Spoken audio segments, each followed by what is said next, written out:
Representative Steve Anderson, thanks for joining us on the Illinois Channel. Oh, it's my pleasure. Thank you for having me. There's a variety of things we wanted to talk about, some that's going on now and some things that were going on actually close to a year ago. But Yeah. You're one of the many lawmakers, it seems like, this year that are not running for re-election. And why is that? Why did you decide not to seek re-election? It was a confluence of issues for me. Obviously, last year in the budget impasse and resolving that was a very difficult time. I mean, it was a difficult time for the state. It was also a difficult time for me emotionally, having to go through and take the steps that we did. As I ended that period of time, and I took probably a month after that, month and a half maybe, to decide whether I wanted to run again.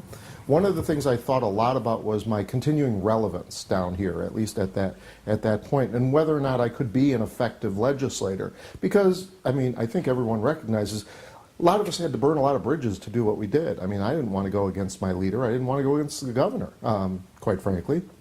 And the more I thought about it, I said, you know, I'm just not the same person who came in here. I'm not a partisan per se, and this is a partisan world that we live in. For better or for worse, it is.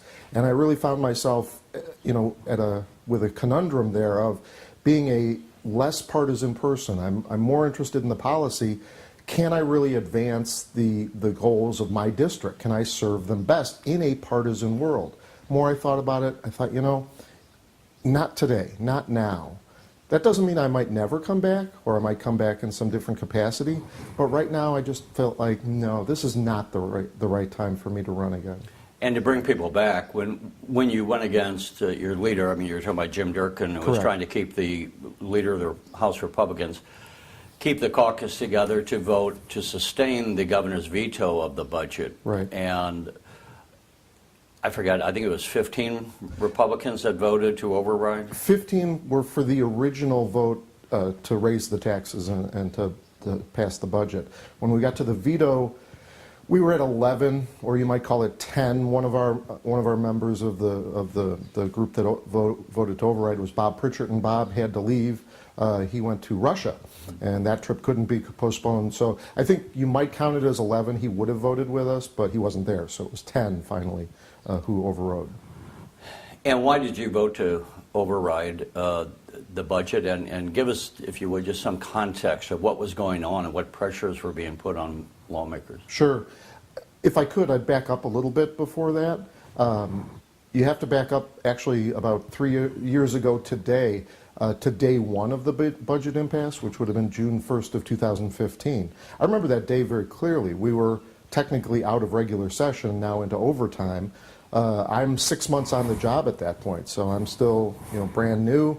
The floor leader at that time was Ron Sandak, and I remember Ron's words in caucus, and I don't think I'm giving anything terribly secret away from caucus from 2 years ago. He said, you know, there was a lot of concern over what are we doing? We're now in overtime. We don't have a budget, and he said, folks, you got to calm down. It's day one of the budget. It's going to be okay. It's going to get negotiated. And, you know, I think that made everyone feel a lot better. Well, then a year went by, and then 2 years went by. And then we find ourselves in last year in the spring, about a year ago today, maybe a month out from 2.5 years of budget impasse.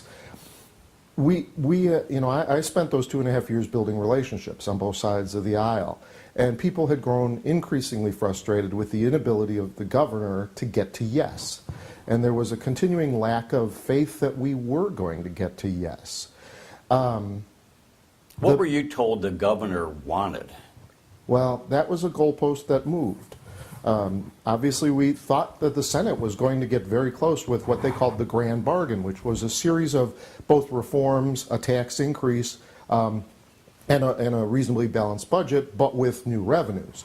But there were workers' comp items in there. There were a variety of different substantive reforms, and we thought that, boy, they are close. I mean, I had confidence they were going to do it. And the governor seemed to be behind it.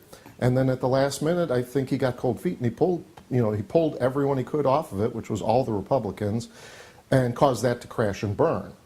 And to take people back, I mean, when we had the debate in the Senate, John Cullerton started bringing, it was a series, I forget how many separate bills right now, Right. but bringing those votes up. And Christine Radogno, then the Senate leader for the Republicans, had promised to put votes on those bills for passage. Right. And she wasn't getting the votes from her members. Right. And Cullerton said on the floor, I thought you people were going to be putting votes on this bill. So he basically canceled the process of voting for him because I think he felt, and rightfully so, he was being double-crossed, but not by Christine Radogno. No, it was not the at all. governor who had called the Republican senators and said, don't vote for this. And pretty much as it was happening. I mean, you could watch it live, if you will, that the pullback happened just literally as the votes were happening. That's why it was such a surprise. You know, if it had been an hour earlier, I think he would have never called them because I think Christine would have said, look, you know, we have a problem. But I think she even was surprised as it happened. So, in fact, I think she was the only vote on, you know, on a few of those bills where she thought, you know, they were going for it. Have you heard if that's why she resigned? No, I've never spoken to her directly about that, but it's hard to believe it's not a part of it. It really is. Just looking at who she was, the character of a person that she was, the hard-fought battle that she was going to finish this, you know, I think she worked harder than anybody and was sincerely in the mode of we are going to end this budget impasse for all the right reasons, and then to have it pulled out from under her, it's difficult not to believe that that was at least one of the causes. I can't speak to all. I don't want to lose too much of the track of the narrative, but I want the people to go, well, who cares about last year? Who cares about this budget of last year? Well, the point is, one, that we're trying to put together a second budget for the only, we only have one budget so far in Governor Rauner's term, and Right. that was against his will. Right. So now we're trying to put together a budget. We'll see if it's something he will sign off on. We're also running a gubernatorial election, and so people are going to have to say, do we want to maintain Governor Rauner or go with Mr. Pritzker? Right. So to educate the people, and I don't mean in a condescending way, but to inform them of what's been going on in the politics of budget making over the last 4 years, I think is useful, as well as appreciating the job that and pressures that you lawmakers have to be dealing with when you're on the floor and those votes. You're not just sitting there in a vacuum. That's right. That's right. And yeah, I think that last year and the 2.5 years prior to that, where we didn't have any budgets, is informative as we are in the midst now of this budget, or rather budget negotiation, and it is different.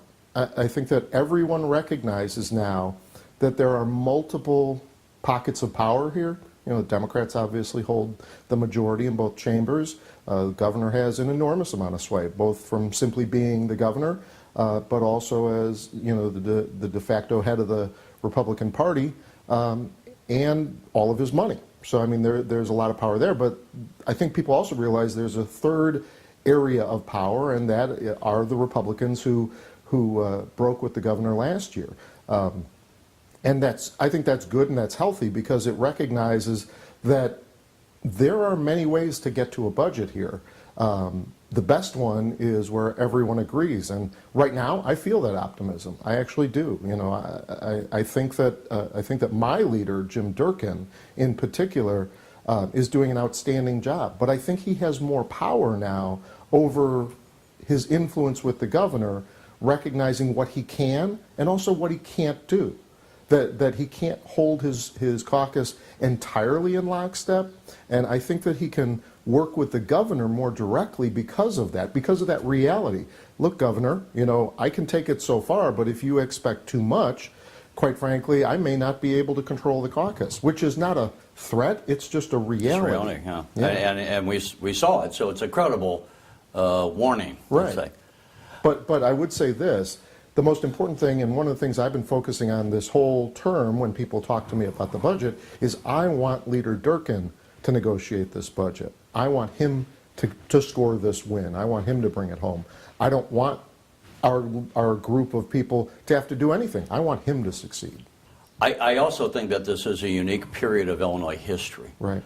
It was the first time that we went multiple years without passing a budget. Indeed. And so some of the pressures were what? I mean, on one hand, it wasn't just the Republicans. It was every member of the legislature, right? I mean, and every member had some group that was probably screaming bloody murder, right? Multiple groups. You had colleges, community colleges, nonprofit organizations, right. schools. Social services, higher education, state employees, you name it.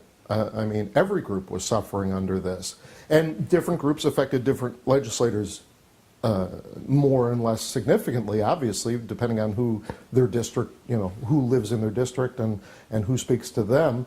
But yeah, there wasn't a single person in that place who wasn't affected by the budget impasse and had an enormous amount of pressure to try to resolve it one way or another.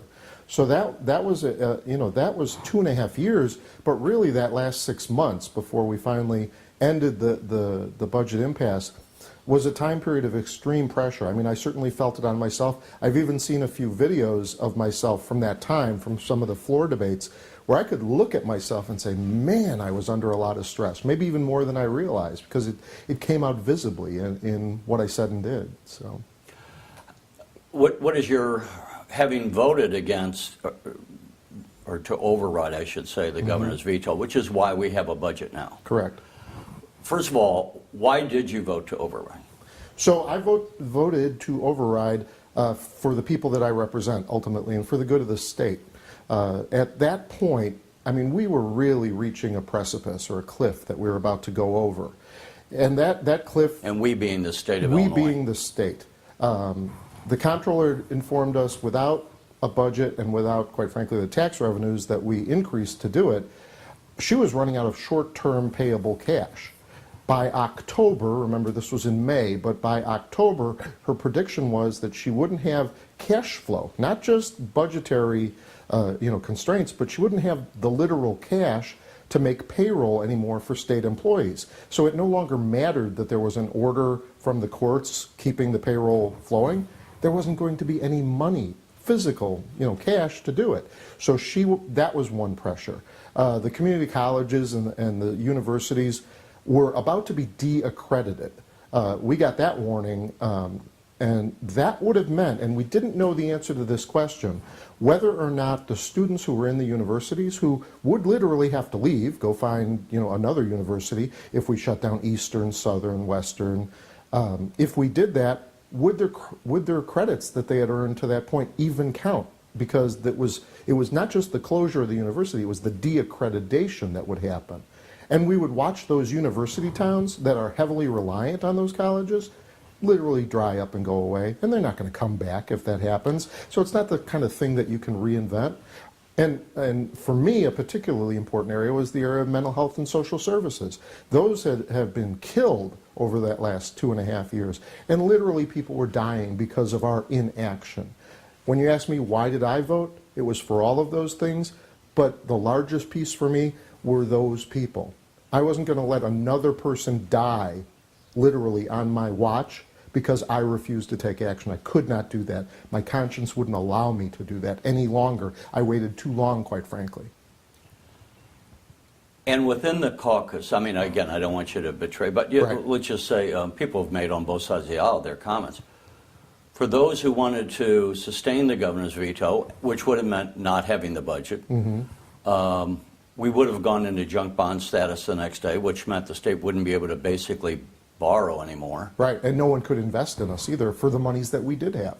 So our revenues off of our treasury, what the treasurer invests, would go way down, way down. So now you're costing us not just money in the short term, but even in the long term. It was, and you don't recover from junk bond status over a day. We were talking decades worth of recovery. Yeah, just because you would have maybe passed a budget a month or 2 months later, you still would have been in financial jail. Right. And they weren't going to take the state out of junk bond status at that point, Oh, no. which no one has ever gone. No state has ever gone into that. Correct. We came within about 24 hours. Right. I think the bond houses were warning us: if you don't override, you're going to junk bond status. And in fact, Speaker Madigan, when we went into overtime status, or no, not overtime status, when we went over June 1st, where we are now into the next fiscal year without a budget, pardon me, I keep misspeaking the dates, July 1st, Speaker Madigan ended up writing a letter to the bond houses, to the major bond houses, saying, we are this close, to a budget, give us a few more days, which they did. In fact, that's why the ultimate end date was July 6th, a couple of days after the 4th of July holiday. And we used the 4th of July holiday because the bond houses were closed to buy us a little bit more time to get this done. Why were those who wanted to sustain the governor's veto? You've had discussions. I mean, I know you're not their spokesman, but the point is you had discussions with them as Sure. and this wasn't just Republican versus Democrat.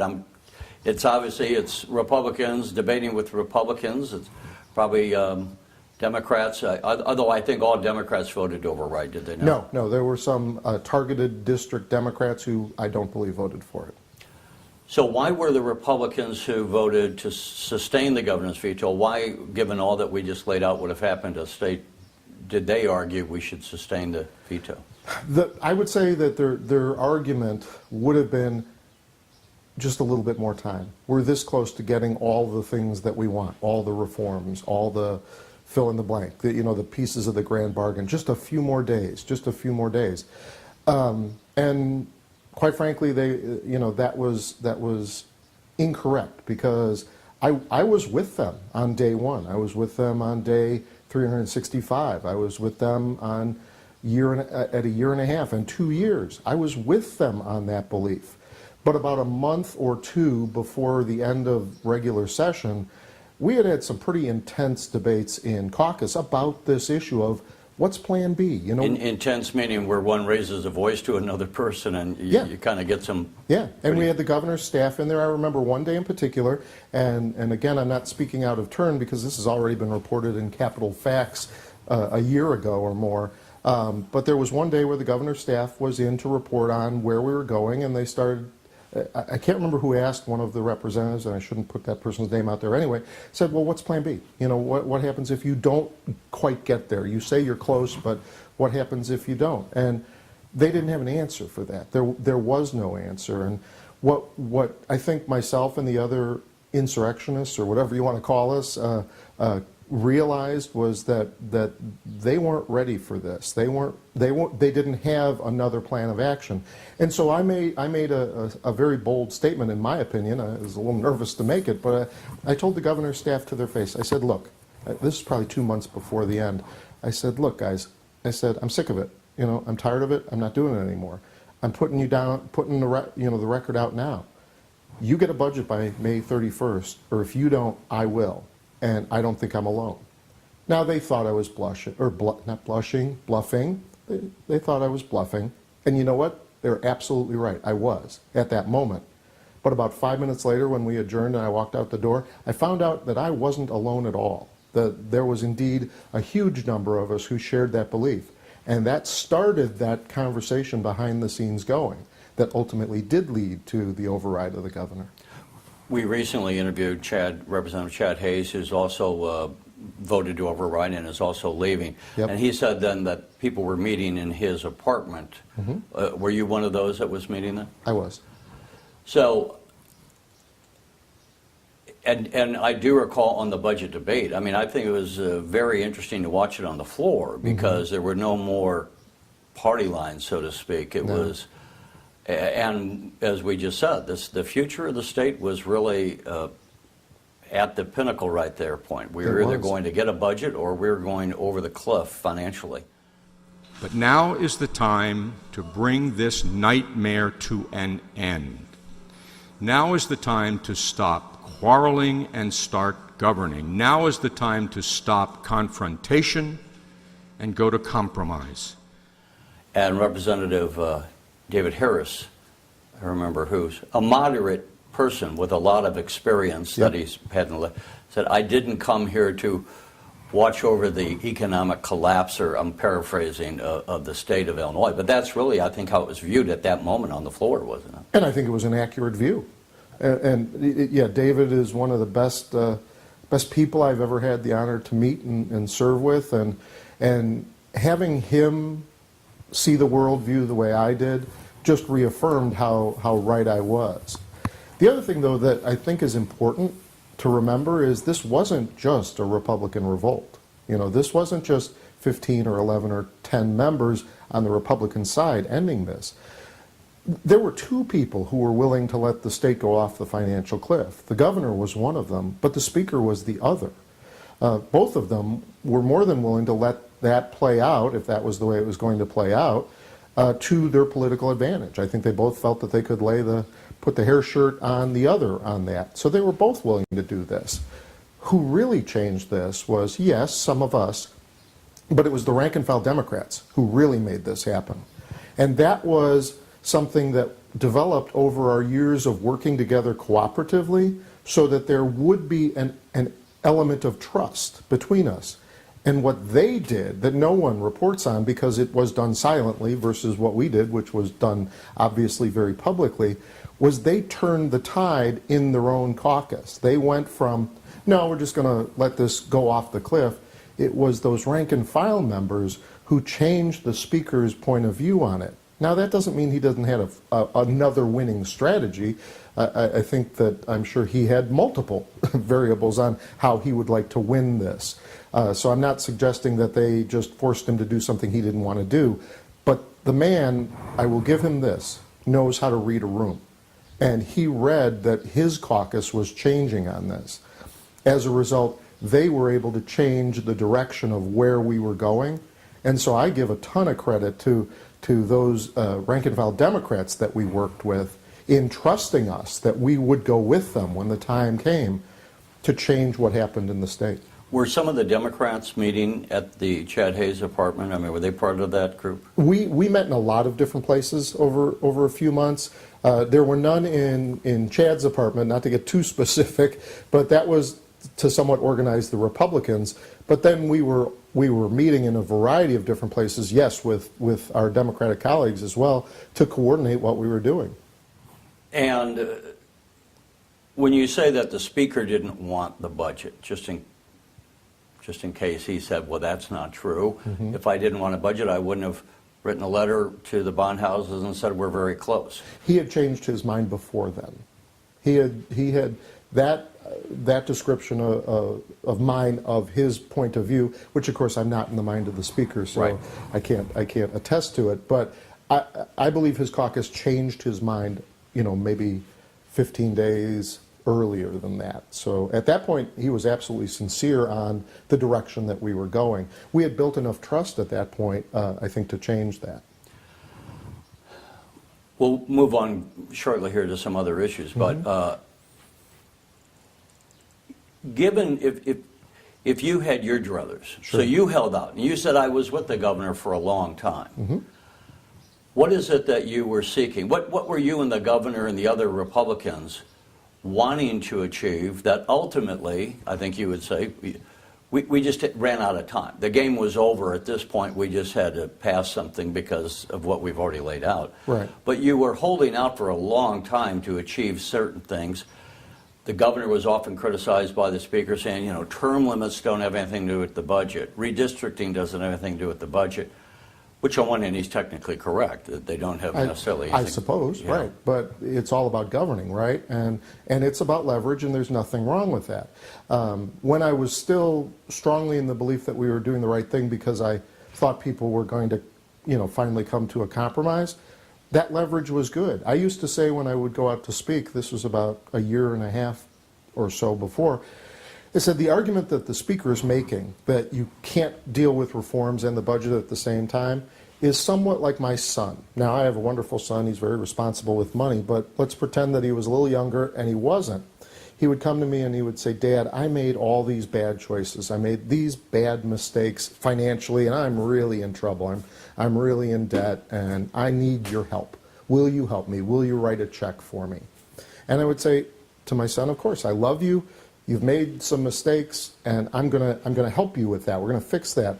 But at the same time, we have to talk about how you got here. What were the mistakes? And we have to fix those things. The speaker's then point of view, or the Democrats' then point of view is, no, I only want to talk, Dad, about what check you're going to write me. I don't want to talk about reform. I don't want to talk about how we got here. And that was wrong. So to me, it was about writing the check, but also correcting the mistakes that we had made that brought us to that point. That's what I believed, and that's what I still believe could have been done had there been more reasonable minds at the table, I guess. Unfortunately, that didn't seem to be the case. And as we citizens, the average citizens, who I think a lot of people have lost faith in government in Illinois for a number of reasons that are fairly obvious. What are we to make of all of this, and how? Let's transition then. I think, unless there's something else that we need to discuss on that budget of last. Well, that's great. Where do we go now? Before I do that, let me say, when we passed the budget, Right. it meant that we didn't go into junk bond status. Within the budget was $6 billion authorization to borrow $6 billion through a bond offering, which we did. Which we did. The comptroller, Susanna Mendoza, applied all of that money to Medicaid. Correct. Because the Fed gives us a 50% match, but not until we make our payments. Correct. So when she took $6 billion on Medicaid, we got $3 billion back. She applied that $3 billion to Medicaid, we got $1.5 billion back. She applied that. So the point is, by stair-stepping, Right. we were able to not just lower the backlog of bills, which was $16 billion, by $6 billion. We went from $16 billion down to $8 billion. Right. So a dramatic drop. Right. And we were borrowing under the bonds at about 3.95%. Exactly. Where we had been paying like 12. 9 or 12. 9 to 12%. So Right. far more, which is, I guess, I would say, I didn't understand for all the fiscal conservatives in the legislature, how can you justify borrowing at 9 to 12% when you could borrow at under 4? Oh, I completely agree. I was even amazed after we passed the budget, we gave the governor the authority to sell those bonds, and it still took him like 3 months to sell them. That was a lot of money that we ate up in interest. I think it was $100 million in lost revenues, if you will, or lost savings, because he didn't act quickly enough on that. He finally did, thank goodness, but I couldn't believe he waited. You know, literally, $100 million? Why wait? Why not do it right then, right there? But I think that goes somewhat to the man, is that there's this extreme hesitancy to pull the trigger, to get to yes, if you will. What is your assessment of Governor Rauner, having worked with him and starting off as his ally? And I was optimistic about him. I worked for him. I campaigned for him. I was very optimistic.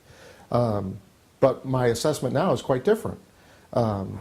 I thought that when I campaigned for him, I bought the narrative of a businessman who knew how to negotiate deals, because he obviously is extremely successful. He's a very rich man and owns many companies. And I thought that's exactly what we do need in government. We need somebody like that. But I think I made an assumption that was incorrect, which is that a lot of the work that I do in the business world, I'm a lawyer, but I work for communities, and I negotiate a lot of agreements, and a lot of very expensive agreements, land development agreements. But there's always a level playing field between the parties that I'm negotiating with, so there's relative power. What I think I've realized is that Governor Rauner's negotiating world was asymmetrical all the time. He was buying up distressed businesses. He always had the money. They never had the money. They didn't have a lot of choices, and he could always walk away. Well, of course you're going to get great deals out of that because of the asymmetry of your negotiating status. Now he's in the governor's office. He's on the second floor, and he's here. And I don't know that he never ever knew how to negotiate where the parties have relative power to each other. And I thought that he would figure that out, but clearly I don't think he ever has. I don't think he knows how to negotiate where you don't hold all the cards. So he was, along that line of thinking, he was used to making hard bargains and the other people would capitulate, but Speaker Madigan really didn't care. Correct. All right? I mean, Speaker Madigan has been doing this a lot longer than the governor. And Exactly. he wasn't going to capitulate because he knew what power he had, and he certainly has a firm control over his caucus, which is the majority. Right. Exactly. So, if you're not willing to negotiate within the terms of your power, your relative power, if you can't recognize that there are points where you might not be able to hold out and where you might not be able to control every card, if you can't negotiate that way, you can't govern. because governing is very different. We're not employees of the governor. We're, the Republican caucus is a separate legislative body, and I answer to 108,000 people in Kane and McHenry counties. I don't answer to the governor.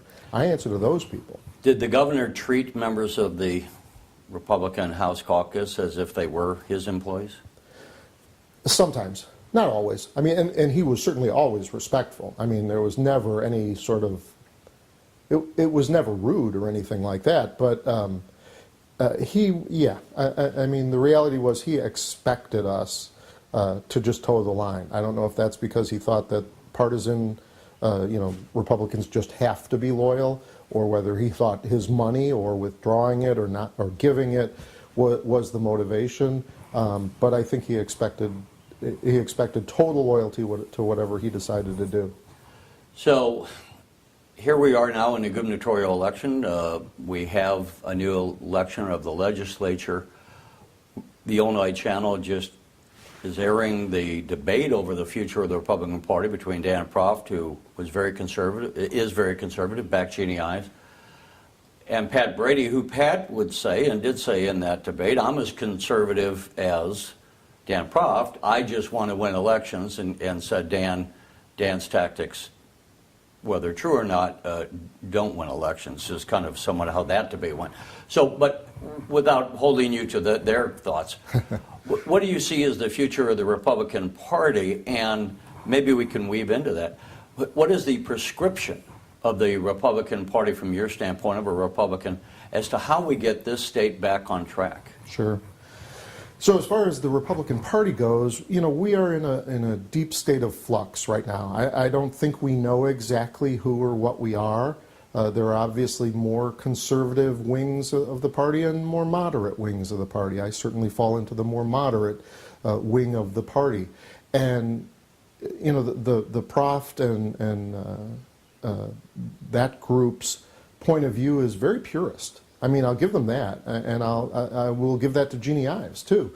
You know exactly where she stands. She doesn't lie to you. She tells the truth.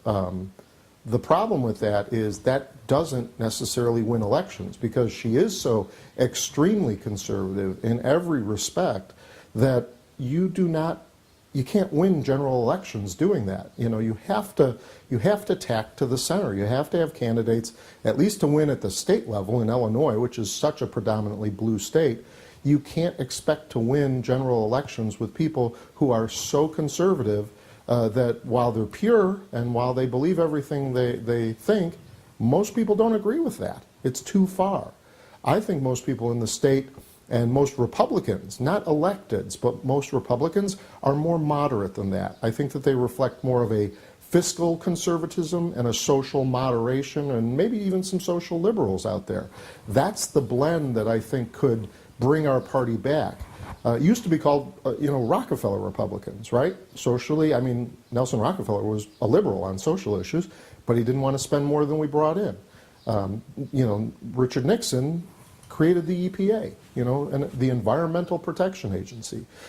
So they weren't afraid of government. So there's this internal debate now, I think, in the party of, do we embrace those kind of moderate concepts, or are we going to just break down the government? Because that's what it feels like sometimes when I talk to some of my more to the right of me colleagues, that it's not just about small government, it's about no government sometimes. That they want to break down all the structures of government, and I can't agree with that. So, should we have term limits? Should we have redistricting? What reforms of government do you see that? And the governor has voiced a lot, but he couldn't get them passed. Right. I would argue, just maybe no one cares my opinion, but I mean, as an observer, where the governor miscalculated, and you already talked about how he miscalculated in the balance of power. But it seemed to me he was trying to find follow the game plan that happened in Indiana and Wisconsin, but they had Republican legislatures. Right. And the governor never realized, as obvious as it may seem, you just don't have the votes to make this happen. So maybe you can argue for term limits and redistricting, and by the way, both of those are backed by both Republicans and Democrats in some circles. They're not necessarily ridiculous concepts, but he didn't have the votes. Right. And actually, I mean, I introduced bills for both of those concepts. A fair map amendment joint resolution, and then also term limits as well. I went a little longer on term limits than most people did. I suggested 12 and 15 years because there is a certain amount of learning that you have to do in the legislature before you become effective, and then you want to have that for a while before you lose that skill set. Michigan has very tight term limits, and one of the things when I talk to legislators from that state, they're like, our speaker's been in for 2 terms. It's almost the opposite. But I'll tell you, both of those are things that will treat the symptoms, but they won't cure the disease. And the disease is extreme partisanship on both sides in my mind. I keep always talking about the middle. And what solves the problem to me are elections, general elections, where both sides are at risk. In other words, every district is really up for grabs. Most districts are not. Most districts are hard Republican or hard Democrat, which means only the primary matters in most elections in Illinois. And it's probably true in a lot of places throughout the country. Well, what that means is that in a Democratic district, the fight will be who can be most left, right? Because that's who's going to win that primary. So they're going to tack to the left. Same thing is true, but to the right in the Republican Party. When that happens, you have candidates who then become the elected officials who are like this, who are the extremes, right? Who are so extreme that they can't work together, and we're seeing that. We're absolutely seeing that. Instead, if we could craft districts that are more balanced in who's in them, so that the general election matters more than the primary, that there's no guarantee that just because you won the primary that you're going to win the general, that forces those candidates in who they are to be more moderate. It forces each party to pick candidates that aren't so extreme to either side, but more to the center. And then whoever wins, whether they're left or whether they're right, they're like this as opposed to like this. And that means that they can start to work together. So for me, fair maps is more important, but even that doesn't necessarily work because people, by their very nature, self-sort. I live in a neighborhood with like-minded people. You probably do too, and probably all our colleagues do. We self-sort into our neighborhoods, which means you can't gerrymander or you can't fair map around that. I think one of the biggest mistakes we made was when Illinois amended the Constitution with what was called the Cutback Amendment, where we reduced the number of members in the House of Representatives, but we eliminated multi-member districts where at that point you could vote for your top 3 candidates, and whoever got the most votes, it was cumulative voting, would get those spots. That resulted in most districts having, 2 Republicans and one Democrat, or vice versa. That promoted that bipartisanship that I don't think that we have a good chance of doing right now. But if there is a fix, it's in the maps. I don't want to keep you too long, but let's do a little look forward. Sure. So we're now on the verge. It looks like, from everyone I talked to at the Capitol, they think that we're going to, for the first time in quite a number of years, have a budget passed on time by the end of May. Let's hope.